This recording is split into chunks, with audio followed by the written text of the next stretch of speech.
Tukoy na ng MMDA ang mga flood-prone streets sa Metro Manila. Sinabi rin ng ahensya na isa ang Dolomite Beach sa Maynila sa mga nagiging sanhi ng pagbaha.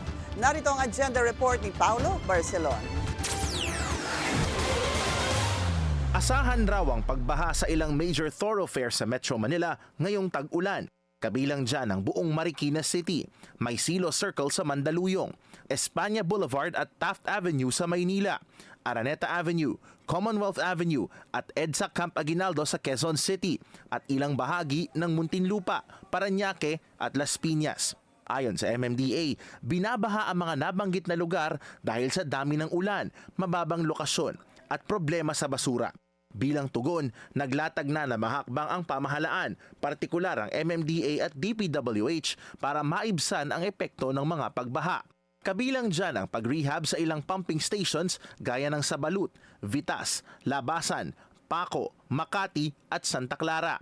Patuloy ring isinasa ilalim sa rehabilitasyon ang 20 pumping stations, 4 naman ang kasalukuyang ginagawa. Kaninang umaga, binuksan ang isang floodgate sa Manila Yacht Club sa Rojas Boulevard malapit sa Dolomite Beach. Ayon kay MMDA Chairman Don Artes, isa raw ito sa mga nagdudulot ng pagbaha sa lungsod ng Maynila.